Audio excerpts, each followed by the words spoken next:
Commander Alina Reyes kept her breathing steady as the Zenith escort led her through corridors that seemed to shift and breathe.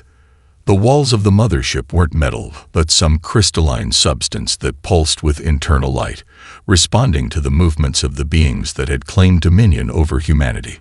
"Your species shows remarkable calm in our presence," observed the Zenith guide, its voice resonating directly in Alina's mind, rather than disturbing the air between them. Previous acquisitions often experienced mass panic. "Humans adapt quickly," Alina replied, fighting to keep her thoughts disciplined. The neural suppressors hidden beneath her collar would block some mental probing, but not direct questioning. The Zenith paused, its translucent form shimmering with what might have been amusement. "Adaptation is a primitive survival mechanism. You will transcend such limitations under our guidance." The grand chamber they entered stole Alina's practiced composure. Hundreds of Zenith hovered in concentric rings around a central column of pure energy that stretched from floor to distant ceiling. The light it cast rendered human color perception inadequate. Alina saw shades she couldn't name, dimensions her brain struggled to process. "The other cultural ambassadors have already begun integration," the Zenith informed her, gesturing to a dozen transparent pods where human figures floated unconscious. "Your world leaders selected the finest artistic and scientific minds to represent Earth's potential." Alina recognized several faces: the physicist who'd revolutionized quantum theory, the composer whose symphonies had redefined modern music, the novelist whose works had earned last year's Nobel Prize. Earth had sent its brightest stars, unaware they were being harvested rather than honored. "When will they wake?" Alina asked, her hand unconsciously moving closer to the sensor hidden in her uniform's insignia. "Their physical forms will return to Earth in 7 rotations. Their essences remain with us. The exchange benefits both our civilizations." A slight vibration from Alina's wrist communicator provided the confirmation she needed. Her team had received the biometric data she'd been broadcasting since boarding. The Zenith weren't simply studying humans. They were extracting something fundamental from their consciousness. "I've been authorized to ask about the technological exchange promised to our governments," Alina said, allowing genuine curiosity into her voice. "Our scientists are particularly interested in your faster-than-light capabilities." The Zenith guide drifted closer, its crystalline form refracting light in hypnotic patterns.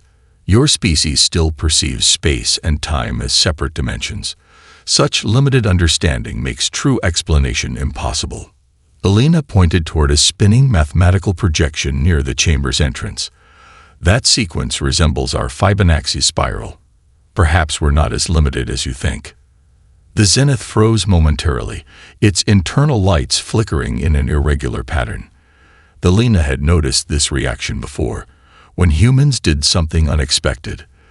The Zenith experienced what appeared to be processing delays. "You recognize the universal pattern," it finally responded. "Unusual. Your file indicated military strategy as your primary function, not mathematical insight." Alina smiled. "Humans contain multitudes. We rarely fit into single categories." Another flicker disrupted the Zenith's luminescence. Alina pressed her advantage, moving toward the mathematical display as if fascinated. The motion brought her closer to what appeared to be a control interface. "Your species' insistence on individuality is inefficient," the Zenith stated, moving to intercept her. "The collective consciousness provides perfect clarity." Alina's fingers brushed against her collar, activating the second phase of her microsensors. "Yet you maintain individual forms and identities." Curious contradiction. The Zenith's response came more slowly this time. "Temporary differentiation serves specific functions. The unity remains unbroken." A sudden commotion erupted across the chamber as a human ambassador, the renowned violinist, Sophia Chen, began convulsing in her containment pod. The Zenith swarmed toward her, their movements displaying what Alina could only interpret as alarm. "Impossible," Alina heard projected into her mind. "The human consciousness resists standardized extraction." The distraction provided exactly 17 seconds, all Alina needed to press her insignia against the interface panel. The quantum transmitter embedded within uploaded everything. The sensors had gathered directly to Earth's remaining secure military satellite. When the Zenith returned their attention to her, Elena stood respectfully at attention, her expression betraying nothing. "Your emotional connection to the distressed human registers as concern," the Zenith observed. "Explain this response." "It's called empathy," Elena replied. "Something you might find worth studying." The Zenith's form pulsed rapidly. "Empathy. Yes. We have encountered this concept. An evolutionary artifact that promotes species cohesion at the expense of rational progression." Elena noted the dismissive analysis, adding it to her mental inventory of Zenith weaknesses. They didn't just misunderstand human emotion. They fundamentally misinterpreted its purpose and power. As they led her toward the ambassadorial quarters, Elena's trained eyes cataloged every detail of the mothership's structure. The data was transmitting successfully, but Elena knew the true mission had just begun. Somewhere in this vessel lay the truth about what the Zenith actually wanted from humanity. And based on what she'd seen in those extraction pods, humanity had precious little time to discover it. Elena moved silently through the labyrinthine corridors of the mothership's restricted sector, her modified environment suit masking her life signs. The execution scheduled for tomorrow had created the perfect distraction. The Zenith were busy preparing what they called a necessary demonstration of consequence for Earth's leaders. What they didn't know was that Dr. Maya Lu had already decoded enough of their biology to create temporary camouflage against their sensors. Elena had exactly 43 minutes before the molecular masking would degrade. The passage widened into a vast circular chamber that seemed to extend endlessly upward. Unlike the luminous architecture of the ship's public areas, this space was darker, lined with thousands of transparent containers arranged in concentric circles. Each container held what appeared to be artifacts, sculptures, instruments, tablets covered in unknown writing. "My God," Elena whispered, her voice barely audible even to herself. Her scanner indicated energy flowing from these objects to the ship's core. These weren't displays. They were batteries. Elena approached one containing what appeared to be a stringed instrument with 3 elongated necks. The craftsmanship was exquisite, clearly the product of an advanced civilization, but the material had faded to a dull gray, as if something essential had been extracted from it. The data panel decided, pulsed with Zenith script that her translator rendered imperfectly. Mersena creative artifact. Extraction 97% complete. Remaining cultural energy minimal. Elena moved deeper into the chamber, her dread growing. Each section appeared organized by planetary system, and each told the same story. Civilizations whose creative outputs had been systematically drained of some energy the Zenith harvested. At the chamber's center stood a holographic display of the galaxy, with thousands of worlds marked in different colors. Elena's translator identified the legend. Green for active harvesting, yellow for depleted but still viable, red for exhausted. Earth glowed bright green, with a designation that made Elena's blood run cold. Prime harvest. Unprecedented creative yield. A secondary note clarified. Exceptional emotional cognitive link produces superior extraction results. Recommended consumption timeline. Extend to 150 cycles for maximum yield. They weren't conquering Earth. They were farming it. Elena activated her quantum transmitter, sending bursts of data back to her team. The Zenith had made one critical error in their perfect plan. They had dismissed human creativity as charming but primitive, never suspecting it was precisely this quality they were addicted to consuming. A soft hum alerted her to movement. Elena ducked behind a massive container holding what appeared to be fossilized coral formations. 2 Zenith glided into the chamber, their crystalline forms vibrating in what her translator interpreted as conversation. The human emotional spectrum exceeds projections by 37%, one communicated. Their capacity for simultaneous contradictory emotions creates unique energy signatures. The extraction rate must be carefully calibrated, the other responded. Previous species were depleted too rapidly. These humans generate emotional creative energy even under duress, an unusual trait. The demonstrative termination of the military specimen tomorrow will provide valuable data on their fear response. Alina's jaw tightened. Military specimen. Her execution wasn't just a warning. It was an experiment. The Zenith continued their rounds, moving toward the far side of the chamber. Alina seized the opportunity to access the central terminal, connecting her modified datapad to what appeared to be an information node. The download began instantly, copying terabytes of Zenith data. Alina's eyes widened as images flooded her screen. World after world, civilization after civilization, all harvested until nothing remained but hollow shells of planets once teeming with life and creativity. Most disturbing were the clinical notes on each species' flavor profile. The Zenith consumed creativity and emotion like connoisseurs sampling fine wines, extracting the energy generated by art, music, literature, scientific discovery, any act of creation. A warning flashed on her suit display. Molecular masking degrading at accelerated rate. The information node was emitting some kind of counterfield. She had minutes, not the planned 20, to complete her mission. Alina worked furiously, downloading critical data while planting Dr. Liu's specialized virus in the Zenith system. If it worked, it would create a temporary blind spot around Earth's moon, allowing the resistance to establish a base beyond Zenith perception. The terminal suddenly flashed red, emitting a high-pitched tone. Alina yanked her datapad free and ran for the exit passage as alarms began resonating throughout the chamber. "Security breach in historical collection sector," echoed a voice in her mind. "Unknown contaminant detected." Alina ducked into a maintenance shaft as crystalline security constructs materialized throughout the chamber. Her suit's camouflage was failing rapidly, pixels of her true form becoming visible. She had one chance. The atmospheric waste disposal system Dr. Liu had identified from the ship's schematics. If Alina could reach it before being detected, the pressurized tube would eject her into space near enough to the extraction point, where Lieutenant Quan waited with a cloaked shuttle. As she crawled through increasingly narrow passages, Alina clutched the datapad containing humanity's only hope. The execution ceremony tomorrow would proceed as planned, except the Zenith would be eliminating a genetically modified clone created by Dr. Liu, not Alina herself. By the time they discovered the deception, the Resistance would know exactly what they were fighting. The real war for Earth's survival wouldn't be fought with weapons, but with the very thing the Zenith coveted most: humanity's boundless capacity for creativity and emotion.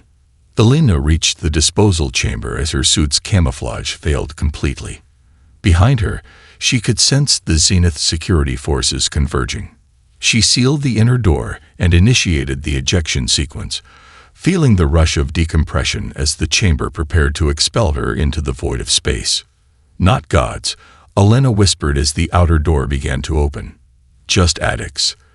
The abandoned deep-sea mining facility 3 kilometers beneath the Pacific Ocean had become the nerve center of humanity's resistance.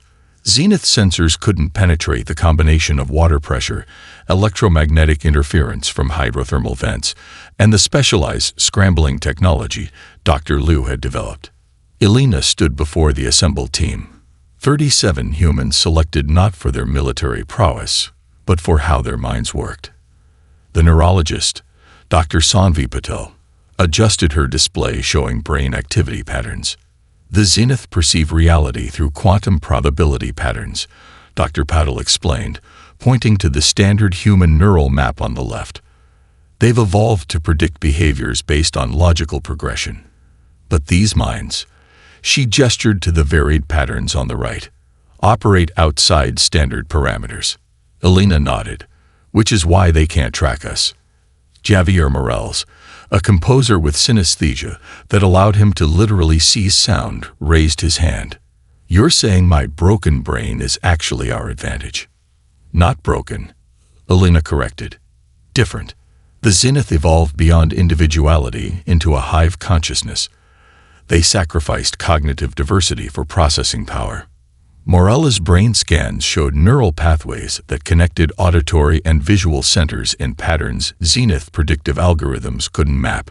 Similar unique patterns appeared in the mathematician with dyscalculia who visualized numbers as physical shapes, the painter with autism who processed facial expressions through color patterns, and the engineer with ADHD whose thought processes jumped tracks in ways that appeared random but arrived at brilliant solutions.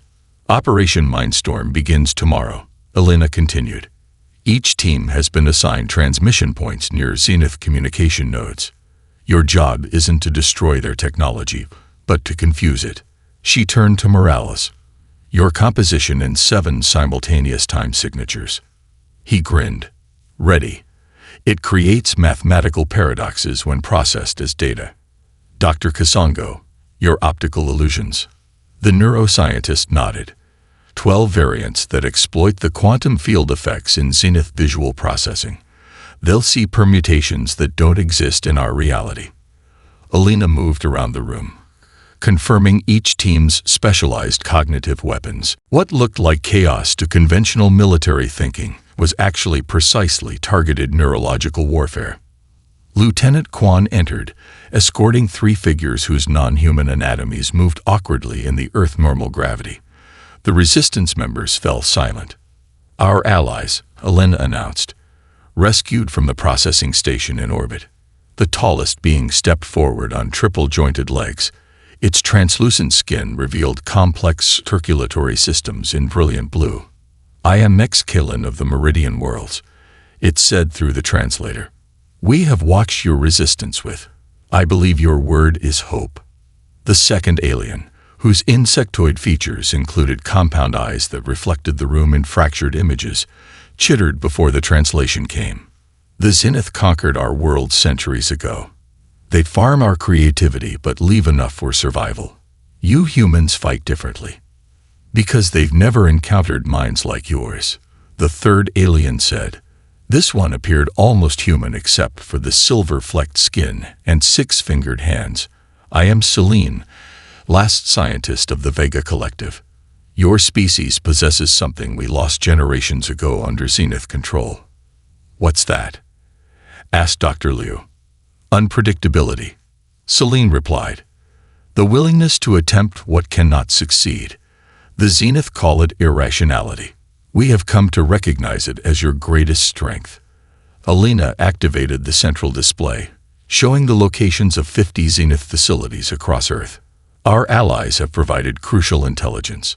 The Zenith network operates on quantum entanglement, each node instantaneously connected to all others. Like a nervous system, Dr. Patel interjected. Damage one part, and the entire system feels it. Elena finished. More importantly, they've confirmed our hypothesis. The Zenith cannot process contradictory information simultaneously. Their evolution toward perfect logic created a vulnerability to paradox. Next, Kalen moved forward with surprising grace despite the gravity. We bring warning as well. The Zenith harvesting accelerates. They find human emotional energy particularly potent. They have never encountered minds that create so prolifically even under duress. The resistance members exchanged looks, part pride, part fear. We strike at dawn, Elena said. Synchronized attacks on all quantum nodes using cognitive disruptors, not explosives. We don't want to destroy their technology. We want to claim it. As the teams dispersed to final preparations, Celine approached Elena privately. There is something your people should know, the alien said quietly. In all our observations across centuries, the Zenith have never reacted to any species as they do to humans. They fear you. Elena's expression remained neutral. Fear requires emotion. They claim to have evolved beyond that. Celine's silver-flecked skin rippled in what might have been amusement. They believe their own mythology. But we who have studied them for generations recognize the signs. Your human creativity, what you call imagination, is not merely a resource to them. It represents an evolutionary path they abandoned, a power they surrendered when they chose perfect logic over emotional intelligence. How does that help us? Elena asked. The Zenith are not gods, Celine said. They are addicts who crave what they can no longer produce themselves, and like all addicts, their desperation makes them vulnerable. As dawn approached, Elena stood on the underwater facility's observation deck, watching bioluminescent creatures dance through the darkness. Tomorrow, humanity would launch the first real offensive against their would-be harvesters. Not with the weapons of war the Zenith could predict and counter, but with the chaotic, beautiful, irrational creativity that made humans human. The very qualities the Zenith had dismissed as evolutionary weaknesses would become humanity's greatest weapons. Captain Zhen Yu piloted the modified cargo vessel with reckless precision through the asteroid field, his augmented reflexes allowing maneuvers that the Zenith defense algorithms classified as non-viable. Behind him, the crystalline pursuit ships attempted to calculate his trajectory and failed repeatedly as Zhen deliberately introduced chaos into his flight pattern. "They're still following the probability curves," Zhen reported through the secure channel. Predictable as ever. In the ship's converted cargo hold, Dr. Maya Liu finalized adjustments to the emotion projector, a device that had evolved from theoretical curiosity to humanity's most effective weapon in just 3 months.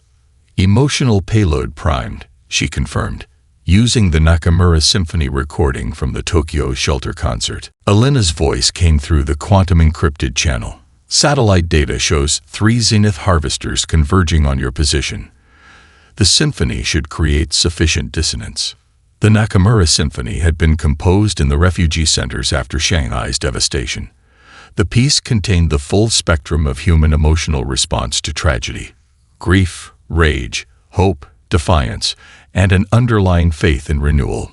When broadcast directly into Zenith neural networks, such concentrated emotional complexity overloaded their processing centers like a computer trying to divide by zero.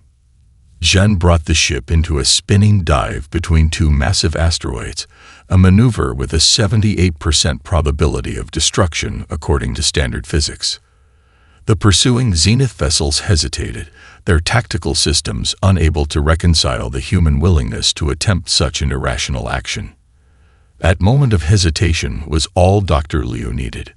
"Broadcasting now," she announced, activating the device. The emotion projector sent the pure, distilled essence of the symphony, not the notes themselves, but the emotional frequencies they generated in human minds, directly into the Zenith ship's communication systems. The effect was immediate and devastating.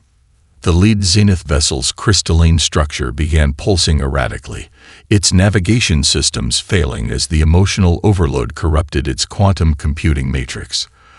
The second ship veered wildly off course, colliding with an asteroid.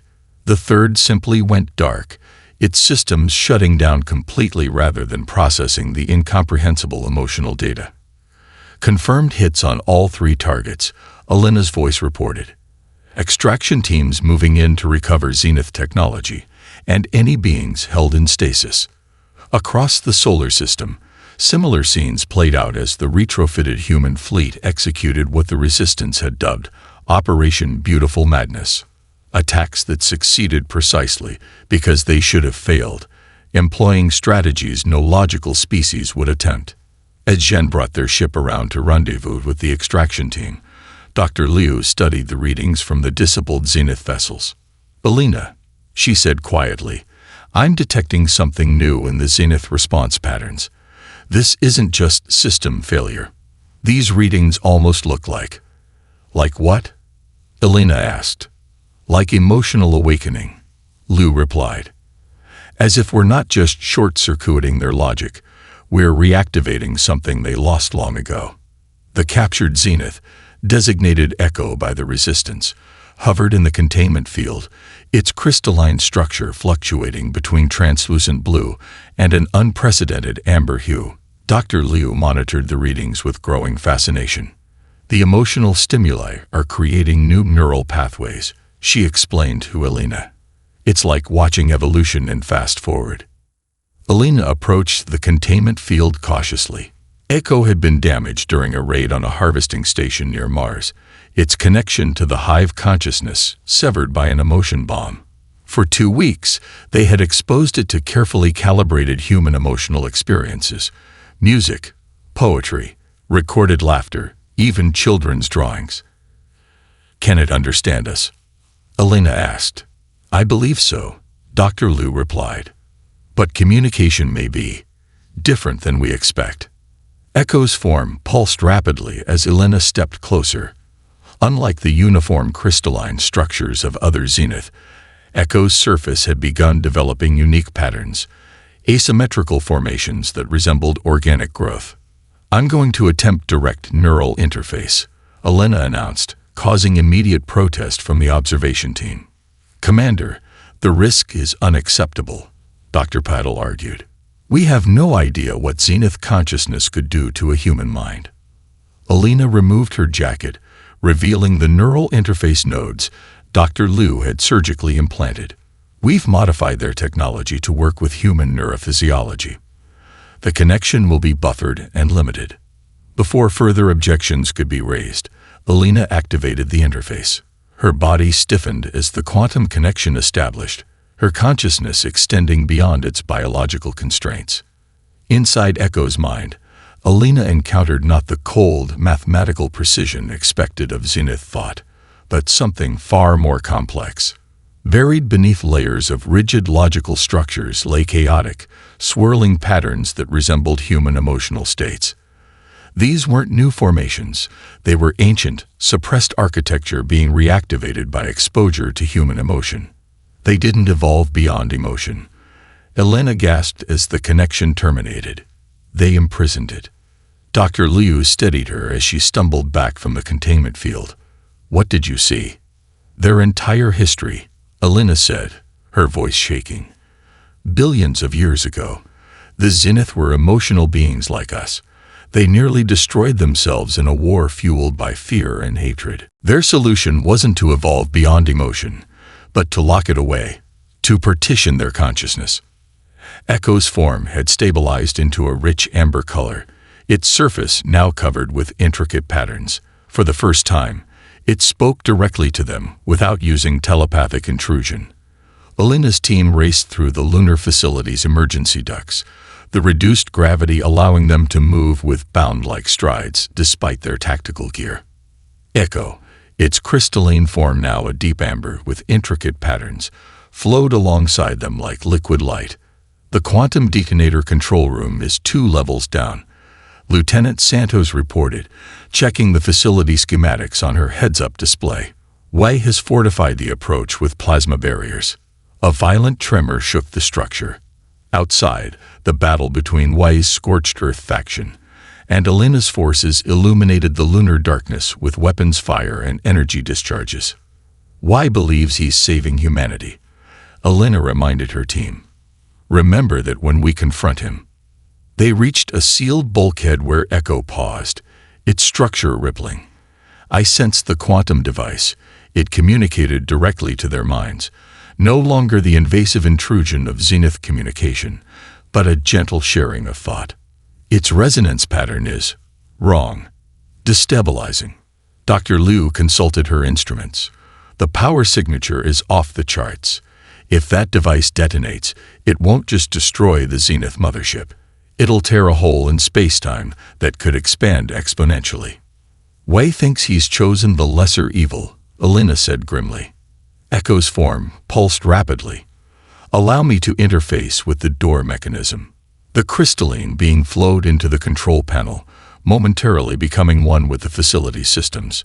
The bulkhead slid open with a hydraulic hiss, revealing a corridor where 2 scorched earth soldiers immediately opened fire. Elena's team took cover as superheated plasma bolts scared the walls around them. Echo emerged from the control panel and, without hesitation, moved between Elena and the incoming fire.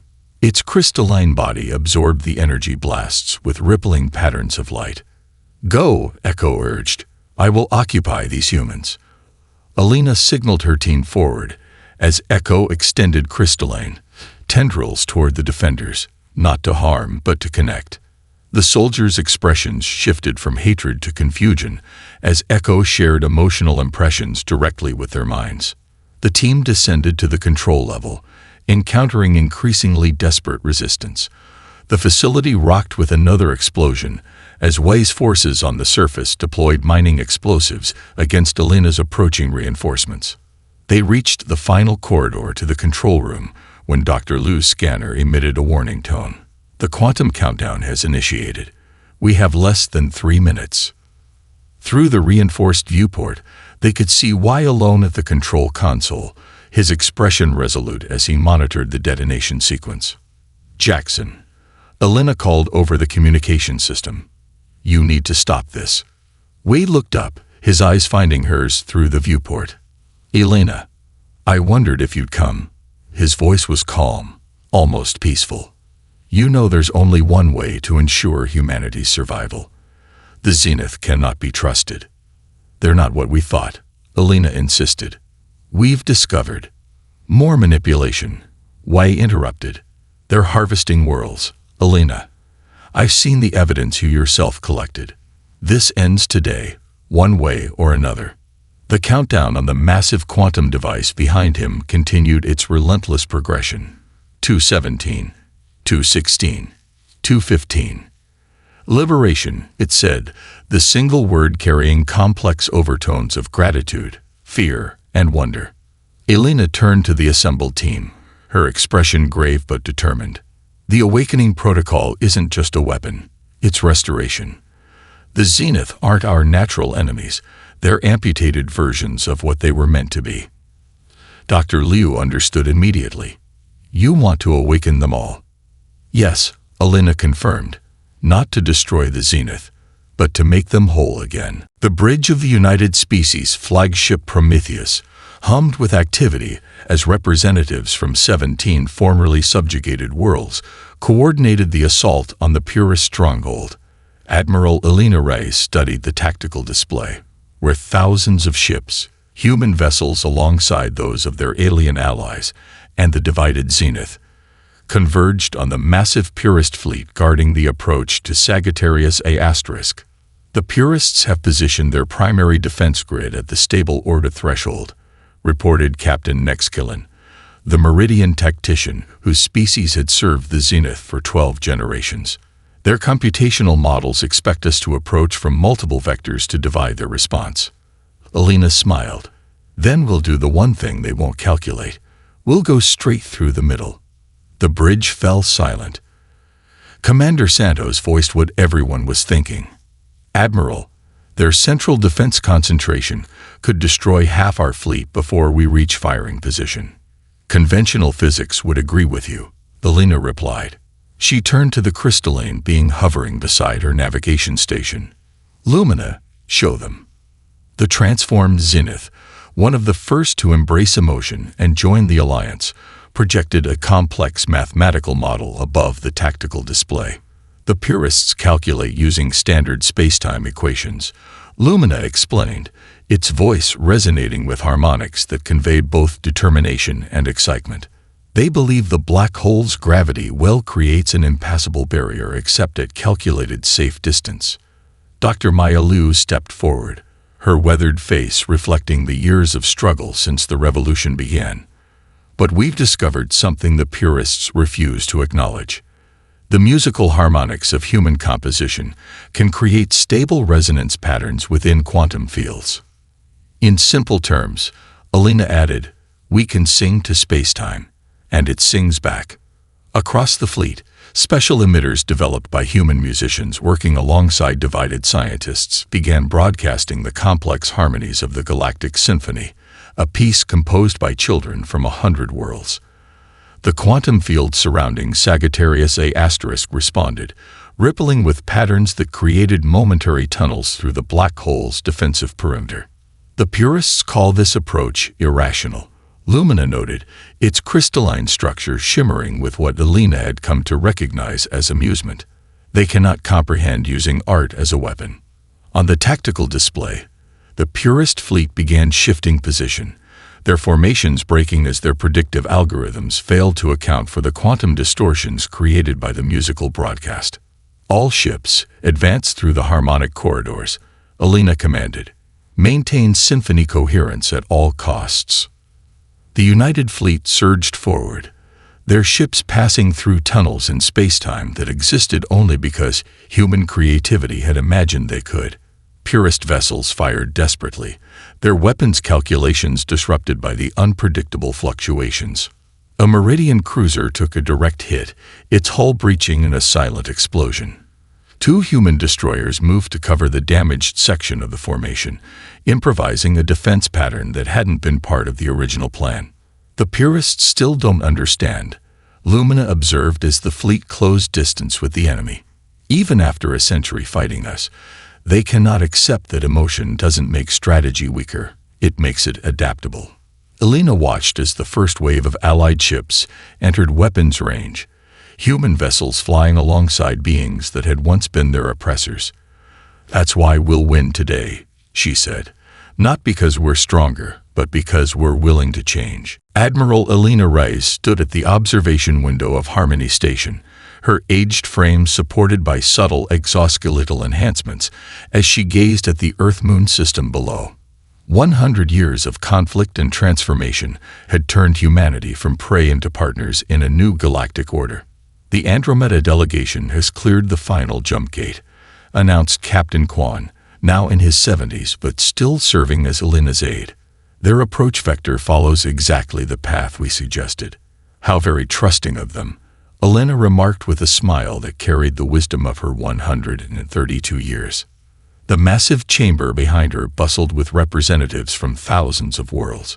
Some moved on appendages, others floated, while still others existed as energy patterns contained in specialized fields. The diversity was breathtaking. Species that had once been harvested by the Zenith now gathered as equals. Lumina, once known as Echo, glided to Elena's side. Its crystalline form had evolved over the decades, developing intricate patterns that reflected its growing emotional complexity. "The Andromeda beings share similarities with what the Zenith once were," Lumina observed.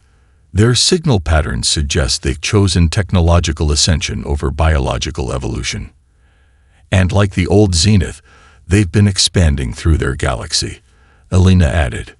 "The question is whether they've maintained what your people lost." The station's sensors detected the approaching delegation vessel, its design unlike anything in Milky Way records. The ship's hull seemed to phase between solid matter and energy, a technology even the awakened hadn't mastered. "They could represent a new threat," Kwan said quietly. Elena turned from the window to face the gathered congress of species. At her gesture, the chamber quieted. 100 years ago, she began, her voice amplified throughout the station. "Humanity faced extinction at the hands of beings who viewed us as resources to be harvested. Today, we prepare to meet new beings who may view us the same way." Her gaze swept across the assembly. Humans standing alongside former enemies, creatures that breathed methane beside those composed of living crystal. We could meet them with weapons drawn, as they might expect. We could hide behind our defenses and hope they leave us alone. Instead, we will do what no harvester civilization would predict. We will greet them with art. At her signal, a holographic display activated in the center of the chamber, showing the first contact package they had prepared. Not technical specifications or scientific data, but music, dance, poetry, and paintings from every member species of the Concordat. The Zenith harvested creativity because they had lost their own. Elena continued. They feared what they didn't understand. We will not repeat their mistake. Lumina moved forward, its crystalline structure resonating with harmonic tones that expressed both determination and hope. We offer not just the human way, nor the awakened way, but something new, the Concordat way. Neither conquest nor submission, but connection. As the Andromedan ship docked with Harmony Station, Elena felt a profound sense of completion. Humanity had not just survived the gods, they had helped them rediscover their souls. Whatever came through those doors, whether new friends or potential harvesters, would encounter not divided, fearful species, but a galaxy united in creative diversity. Open the doors, Elena commanded. Let's show them what they've been missing.